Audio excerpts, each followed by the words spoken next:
Isang matinding eksena ang nasaksihan sa korte sa Los Angeles, California matapos umanong lumuhod si First Lady Lizetta Maggs sa harap ng mga otoridad. Ayon sa mga ulat, ito ay kaugnay ng mga kasong isinampal laban sa kanya na may kinalaman sa umano'y malayong na pagkakasangkot sa isang international drug trafficking operation.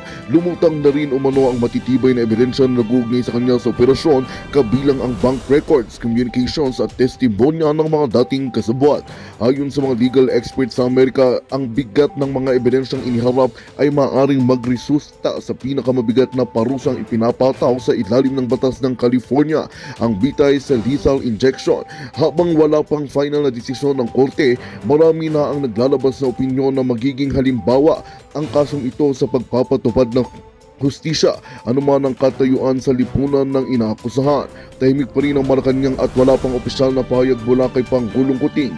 Samantala, hinimok na ng mga tabagtanggol ng karapatang pantao ang publiko na hintayin ang resulta ng patas na paglilitis. Ngunit sa kabila nito, patuloy ang panawagan ng ilang grupo sa Amerika na huwag bigyan ng espesyal na trato ang unang ginang kung mapapatunayang may sala. Patuloy naming tututukan ang pag-usad ng kasong ito na maaaring tuluyang magbago sa pagpataw ng mundo sa liderato ng Pilipinas. At yan nga ang balitang ating pakakatutukan. Ngunit bagong lahat, siguraduhin mag-subscribe at i-hit ang notification bell para sa patuloy na pagtutok sa mga silap ng bagong balita sa tunay na boses ng masa.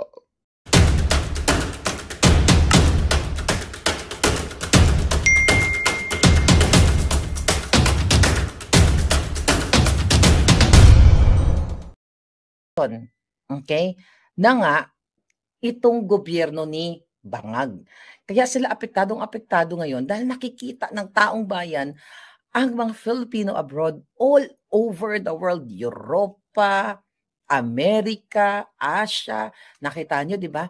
Apektadong-apektado sila na nakikita ninyo, not only you, but internationally, nakikita na nagmamahal ang mga Pilipino kay Pangulong Duterte at hindi sang-ayon ang mga Pilipino abroad na si Pangulong Duterte ay kinidnap at ipinagkanulo ng traidor na si Marcos Bangag. Yan ang katotohanan dyan, mga kababayan. So kaya ngayon, naaalarma sila dito sa zero remittance. Wala pong batas na nagbabawal sa mga OFW na magpahinga muna sa pagpapadala. Anyway, nakakapagod naman sa mga OFW ang pagpapadala ng pera, di ba? Wala nang natira sa inyo dyan. Buwan-buwan ang sweldo ninyo, puro resibo na lang sa pagpapadala sa inyong mga mahal sa buhay. Yan ang katotohanan. Yan ang nangyayari sa ating mga OFW dahil kung nung ako ay, ang aking family ay nasa Pilipinas pa, but I'm glad they're here. All of us ay nandito na kami. So, nakatakas na ako sa ganyan dahil ang aking mga pamilya ay nagkaroon ng mga trabaho sa Amerika. So, hindi na ako nagpapadala talaga. So, mga tulong-tulong lang, yung mga palangga, pa konti-konti, yung mga random, di ba?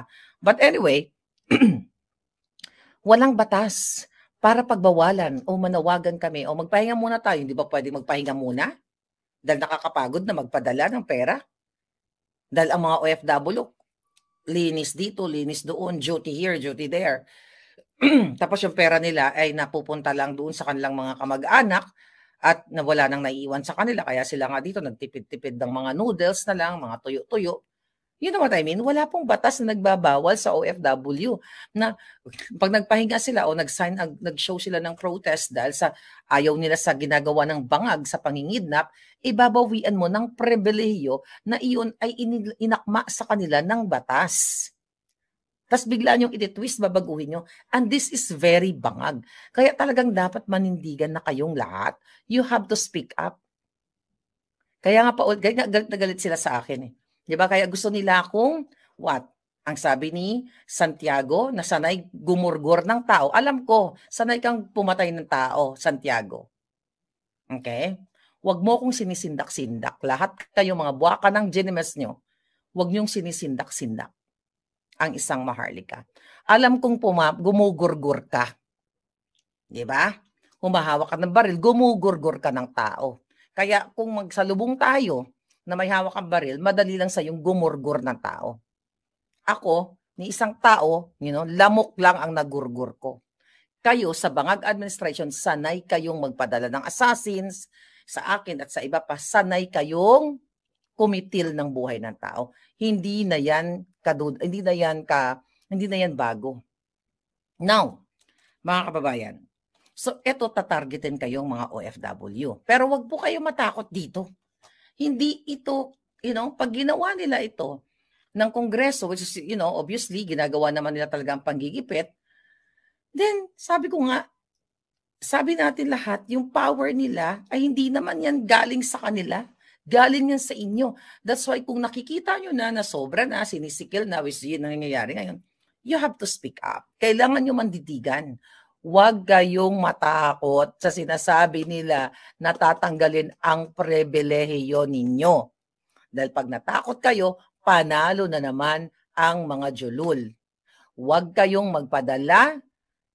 Ipitin nyo muna March 28 to April 4. Kung pwede nga, 1 month. Kung ako nga lang, 1 year para, makapagpahinga naman kayo at magkaroon kayo ng savings. Sabihin nyo lang dun sa mga pamilya nyo sa Pilipinas, magbanat na muna kayo ng buto o pumila na muna kayo dun sa mga ayuda nila. Total, may mga ayuda naman ang mga bangag para bilhin, bilhin ang pagkatao ng mga Pilipino. Di kunyari, tanggapin nyo lang yung pera, pero wag nyo iboto yung kanilang mga kandidato sa Mayo 12.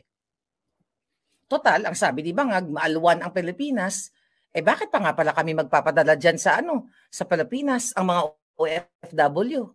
Bakit kailangan magpadala ang OFW kung maalwan ang buhay sa Pilipinas? Di you provide. The government will provide. Bakit ang mga OFW magpo-provide? Risgo ng gobyerno ang mga tao dyan sa Pilipinas para bigyan ng livelihood program. Bakit umaasa kami kayo sa amin na nasa abroad? Di, para magbidabidahan, ang Bangag na administrasyon, dapat ganito ang sagot niyan. Huwag kayong mag-alala, mga pamilya ng OFW. Ang Pangulong Bangag ay bibigyan kayo ng livelihood program.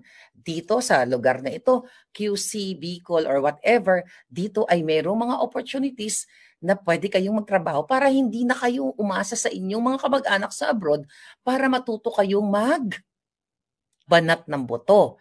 O di ba, di matuwa sa inyo, baka magkaroon ng reversing na okay pala ang gobyerno. Anong kinatatakot nyo? Ibig sabihin, takot sila na makita ng mga bangko, mismo ng government na, imagine mo kung tumatanggap, I don't know, let's say for example, 1 billion, example lang naman, let's say for example, 1 billion a day ang tinatanggap ng gobyerno ng Pilipinas from OFW o from Filipino abroad. Imagine mo, 28, 29, 30, 1, 2, 3, 4, 7 billion. Example lang naman to ha. Hindi ko sinabing factual yan. 7 billion for 1 week ang hindi matanggap ng gobyerno, ramdam nila yan. Ibig sabihin, so powerful our voice. Yun mga palangga. Yun mga kababayan. Kaya sila takot na takot. Yes, Jethro, salud po sa inyo, minamahal kong OFW. Basahin na rin si Jethro. Maganda yung message.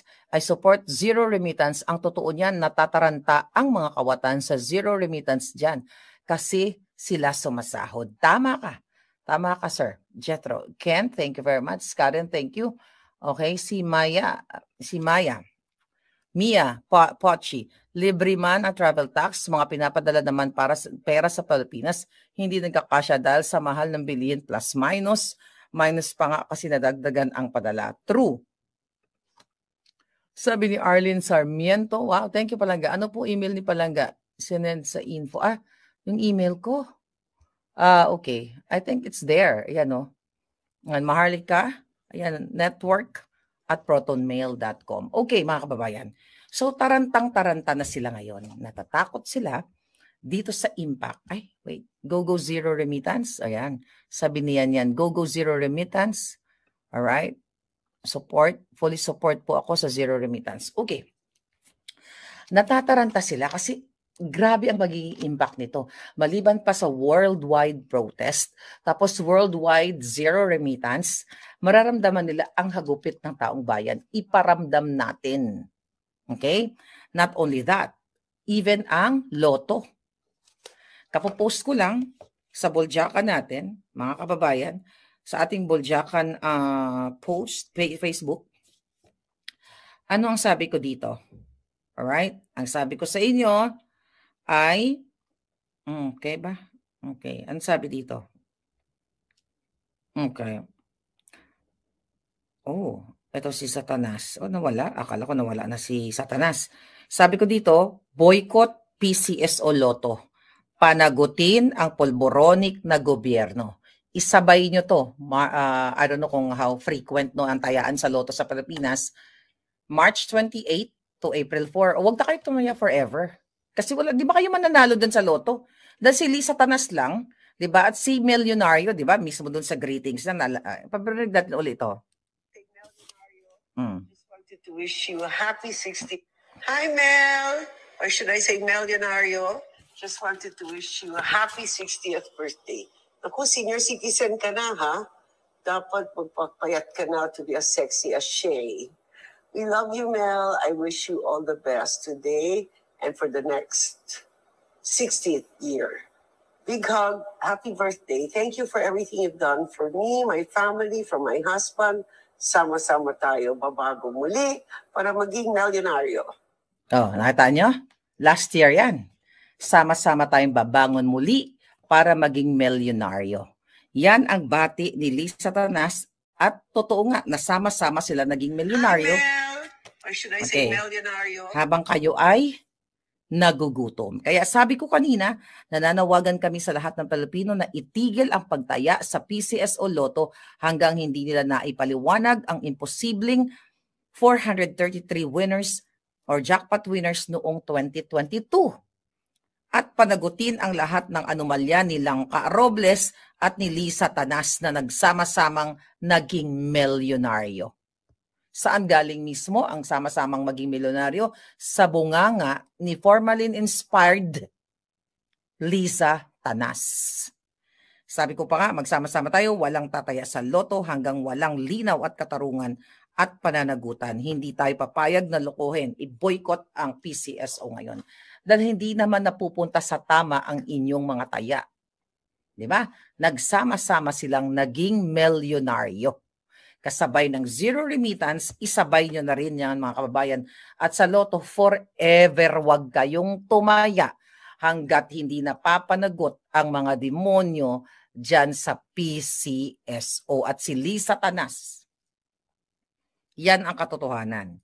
Now, I think kung recent ba yun, tinanong na naman si Bangag na parang sinasabi niya, sir, sinasabi ng reporter, tinanong ng reporter, I think that's, that was latest, can you categorically deny about yung pagpupulboron niya? O, anong sabi niya ulit? Tatawa na naman siya, hindi daw niya i-dignify yung mga ganong tanong. Mga kababayan, kung hindi ka pulboronic, kung ako tatanungin mo ako, Marlica, umamin ka nga, can you categorically deny or admit nagpupulburon ka? Ano sasabihin ko? Jutang Gina, hindi ako nagpupulburon, period. Bakit hindi masagot ni Bangag? Kasi authenticated siya na user ng D, okay, ng pulburon. Dahil pag niran mo ang sistema ni Bangag, makita mo naman ang manifestation sa ngiwi niya, addictus talaga. Ulit-ulitin ko, dala-dala ko ang authentication ng forensic expert from California na si Marcos Jr. ay yung video ko na ipinakita sa inyo ay hindi po AI, kundi authenticated na organic or hindi siya deepfake or whatever. Kaya nga galit na galit sa akin ang gobyerno ni Bangag, yung NBI na sinasabi nila, apektado sila sa mga fake news na pinapakalat daw natin. Mga kababayan, hindi po fake news ang pinapakalat ni Maharlika. Dahil tina-challenge ko nga si Marcos Jr. Di ba may kapangyarihan siya? Kung fake news, ulit-ulitin ko, yung video na authenticated na sinasabi ko, bakit hindi sila nag-file ng case since July 2024 pa against me to that particular video na sinasabi nila na deepfake? Para magkasagutan kami, magharapan kami sa korte para mapatunayan ni Bangag na ako ay nagsisinungaling, kailangan nilang mag-present ng kanilang sariling forensic firm, my forensic firm at yung third party ng i-require ng korte.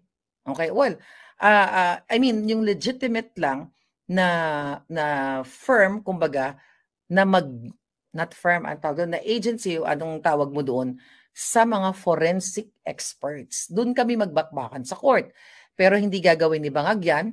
At inahamon ko din si Bangag, si Lisa Tanas, si Teddy Boy Locsin Jr., yung asawa niya si Maria Lourdes Barcelon, na minessage ni Lisa Tanas para i-facilitate ang mga dokumento para i-expedite ang mga illegal na dokumento na ginawa nilang legal para ipakidnap ang 2 bata sa Turkey. I challenge itong mga putang inang ito. Yan yung case na i-file nyo sa akin na sinasabi nyong fake news. Para once and for all, magbabakbakan kami sa korte dahil hindi ko naman sila inuurungan. Ngayon, mga kababayan, ito yung dahilan kung bakit gagamitin daw nila yung Interpol, ay hunt down nila ako sa Amerika kung saan man ako, then nagpadala sila ng assassins para dukutin ako and everything. Kasi ito yung sinasabi, fake news pala eh. Defamatory pala yung sinasabi ko eh. Bakit hindi sila mag-file ng case? Bakit fabricated crime ang gagawin nila, ang ginagawa nila, maggawa sila ng mga peking address para maisakatuparan nila yung mga warrant of arrest na yan na pinapakita niyayabang nila against me. Merong batas, okay, na pwede nilang gamitin kung gusto nilang lumaban ng parehas. Pero hindi sila makalaban ng parehas, kaya ang ginagawa nila ngayon, pananakot kay Maharlika over my alindog. Sabi ko nga kay Inday, nung first time ko siya na-meet kay Vice President Sara, hanggang sa huling alindog ko, hindi tayo susuko para ilaban ang katotohanan para sa mamamayang Pilipino. No turning back na po. My life from regular bata na makulit, happy-happy lang, nagbago na. At hindi na ako makabalik doon sa buhay na simple lang, na I can, na happy-happy lang. Pero ngayon, dahil tinatarget ako ng mga kalaban, I have to protect myself. Kasi, nasa Europa ako ngayon, they can hire gurgurero. Support po ako sa Zero Remittance. Amy Harlen. Karen Whitmore, Rodora, thank you so much. Ayan. Andiyan pa ba kayo? Nagurgur ako na nasira yung momentum natin, mga palangga. Ayan, back to normal na tayo. Okay, pumasok ang hacker ni Lisa, sabi ni Ronnie Art. So ngayon mga kababayan, so eto ngayon, talagang patuloy na tinatarget. Eto, tinatarget ako, tinatarget yung mga vloggers, tinatarget si Sas. Si Sas naman ngayon, well actually hindi lang yan, I believe hindi lang yung kaso ni Shelo, whatever, ang panggigipit kay Sas. Ito ay para gamitin nila yung mga kaso na yan para mabura kami dito sa YouTube, sa Facebook. Diba? Kaya sinasabi nilang fake news kami kasi pag nagwagi sila, ipipresent nila yung mga court decision na yan, like kay Sas, to cancel passport ni Sas o kung ano pa man, para matanggal kami sa social media. Kasi our voice is so powerful. Na apektado, it's not because naghatid kami ng fake news. No. Anyway, hindi naman ito news ang binabalita natin sa inyo. Ito ay expose ng kidnapping ni Marcos Jr., ng mga pangawat niya. So ang target talaga nila, patahimikin tayong lahat. Sinisimulan nilang patahimikin yung mga vloggers sa Pilipinas. Hindi sinimulan. Yes, pinatatahimik na nila. Pero patuloy pa rin, ako parito'y lumalaban kahit saan man ako dako ng mundo. Ay hindi ako natatakot dyan sa mga Interpol nila. Alam ko, they can do anything. Diba? But I am ready sa kanilang kapjotahan, sa kanilang illegal at fabricated crime against me, fabricated address. Hindi po ako natatakot kung pwede ko nga lang po i-request sa ICC na ikulong na nila ako katabi ni Pangulong Duterte. I will do it. Hindi ako nagbibiro. Kaya kung naririnig ako ng ICC, okay, pwede ba exemption ako na walang kaso pero gusto nyo ako ikulong dahil gusto nyo lang, edi I'm willing. Basta make sure nakatabi kami ng room ni PRRD. at i-allow nyo ako na gumamit ng kitchen nyo. Yun lang. Di ba? So anyway, nagorgor tayo at sabi ni EJ, magugutom daw ang pamilya natin sa Pinas kapag di tayo nag-remit. Bakit isang tuka lang ba tayo? May savings tayo sa Pinas na pwedeng gamitin ng pamilya natin. Good point, EJ. Yung mga pinapadala natin, di ba? Pinapadala nyo pala na nakasave lang sa bangko para may madukot sila or whatever. Bakit kayo concerned? Bakit itong mga bangag na ito concerned na magugutom ang pamilya ninyo?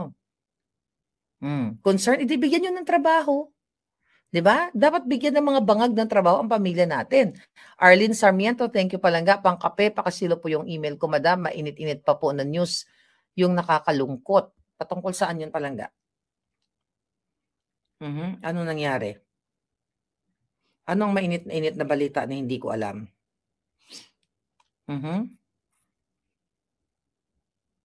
Ano? Trending police? Ano nangyari? Ano yung mainit-init? Paki-comment dyan yung mainit-init. Okay, hindi ko pa nakita yung email, so we'll check later mga kababayan. May GCash naman po, ma'am. Well, it's the same thing. Remittance pa rin yan. Kasi kami dito sa Amerika, we can send GCash, di ba? Wag muna kayong magpadala. Si Aimee, alin yung si Aimee na inexpel siya sa alyansa ng mga bangag. Wag na po kayo maniwala sa pamilyang Marcos. Lalo na yung magkakapatid na yan, mga bangag. Si Marcos Bangag, wag na kayo nagpapaniwala sa mga drama ni Aimee Marcos. Traidor po yan dahil nung ako'y nag-expose noong 2024, sinasabi ng malapit sa kanya na hindi na lang natin pangangalanan na magsasalita na daw si Aimee at sasabihin na yung kapatid niya ay adik. Pero umasa ako, di ba I told you? Kaya nga hindi ko pa siya binuboljak-boljak noon. Umasa ako na akala ko manindigan si Aimee sa ngalan ng taong bayan na sasabihin niya, oo, bata pa kami, nakikita ko na yung kapatid ko na bangag talaga siya sa ipinagbabawal na gamot at hindi siya competent at wala siya sa tamang kaisipan na pamunuan ang Pilipinas. Pero dahil traidor yan, never ever po kayong magpapaniwala dyan kahit ano pa ang sasabihin niya dyan sa Senado na mga hearing-hearing, yun ay kadyutahan lamang. Dahil kung totoong nagmamahal si Aimee Marcos sa bayan, siya ang pinaka-number 1 na testigo na makakapagsabi, bangag, ading, umalis ka na sa pwesto mo dahil wala ka sa tamang kaisipan. Dahil patuloy kang ngumingiwi at sinisira mo ang taong bayan. Patuloy yung tinatakot, sinisindak ang mga commenters, mga vloggers, mga Pilipino para pagtakpan ang pagnanakaw dyan sa national budget. Na yan ngayon, di ba, pinagtatakpan nila, pero paulit-ulit natin na nilansi nila ang taong bayan, yung PhilHealth, di ba, national budget, flood control, kaya nga tinatarget ang PRRD, kaya tinatarget ang mga Duterte at tayong lahat na Pilipinong anti-bangag critics para pagtakpan ang kanilang pagnanakaw, kidnapping, smuggling. Kaya gustong itumba si Sasrogando, gustong itumba si Maharlika at ang mga palangga nating vloggers, sila Agent Morales na yan, nagtestigo sa PIDEA Leaks, si Dr. Lorraine, Eric, lahat ng mga palangga natin, kaya tayo gustong itumba. Para nga naman, imagine nyo to, wala na si Maharlika sa Facebook, YouTube, si Sas, wala na rin. Wala na yung mga antay-bangag. Di sila magpifiesta.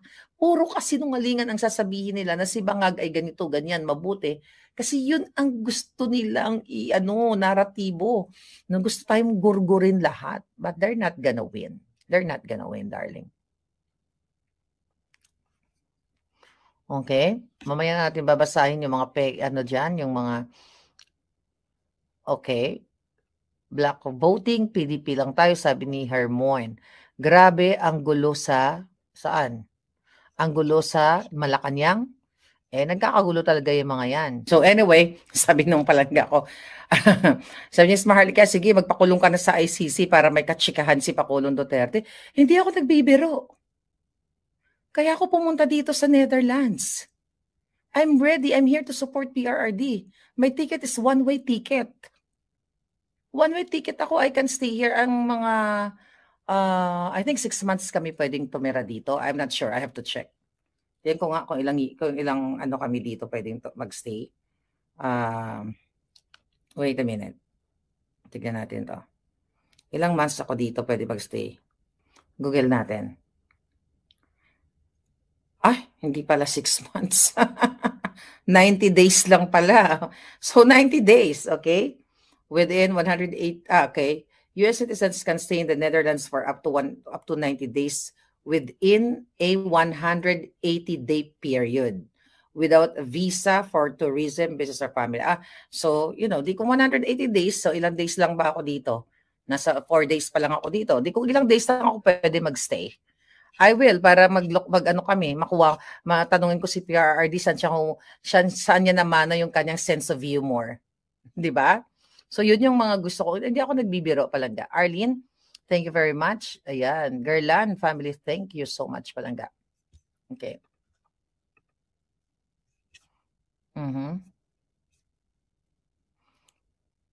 Okay. Nasagot ko na to mga tanong nyo. Okay, ano pang pakatanungan? Rodora D. Alright. Ano pa yung mga katanungan? George Sapino, thank you. Hindi, 90 days. Yeah, pwede. Well, bala na. O mag-apply na lang ako ng asylum katulad ni Harry Roque. Di ba? Or, maybe we can put up business. Why not? Baka pwede tayo magtayo dito ng Filipino, karinderya, di ba? We can get a business visa. You don't know. Maraming possibility na pwedeng gawin dito. But I'm open. Alright? Okay? Kasi naman, online at saka more on call lang naman ang aking livelihood sa Pilipinas. So, nagbayad ng $12 per hour so I can receive call, text, email, Facebook, audio sa aking mga clients. So, I can do it remotely. So, I can stay here hanggat kailangan magstay. Right? Magtitinda ng tulips, sabi ni Precious Gonzalez, di ba? Why not? Okay, ano sabi dito?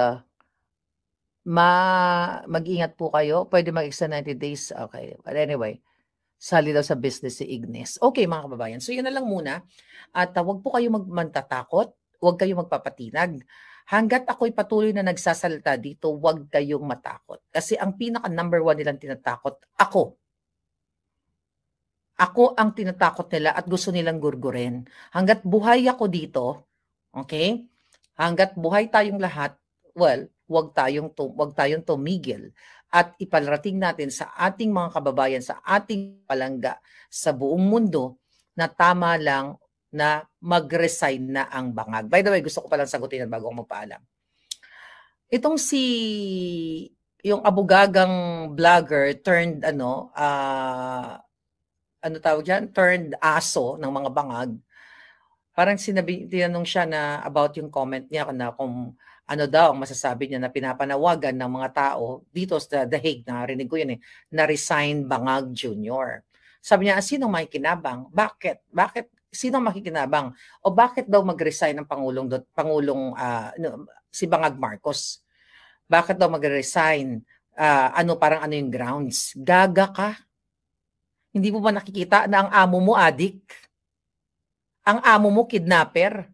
Ang amo mo smuggler? Ang amo mo singhoter? Ang amo mo lahat ng kasamaan na dyan. Yan yung reasons kung bakit ipinanawagan ng mga tao doon sa buong mundo, mga Pilipino, na dapat na mag-resign ang amo mo dahil wala sa tamang katinuan. Adik, singhoter, ngiwi, lahat na. Yan ang dahilan. Yan yung grounds na wala siyang tamang katinuan sa panggigipit niya sa amin, sa mga kritiko na tinatakot-takot na mag-issue ng Interpol notice. Hindi naman aresto yan o mag-fabricate ng crime. Magandang balita ang hatid namin sa inyo ngayong araw. Sa pagtatapos ng aming balitaan, nagbigay kami ng mga mahalagang impormasyon. Maraming salamat sa pagtutok at pagsuporta sa aming programa. Huwag kalimutang manatili sa mga susunod na araw para sa mga bagong balita at mga kwento na dapat nating abangan. Mula sa Boses ng Masa, magandang araw, Pilipinas!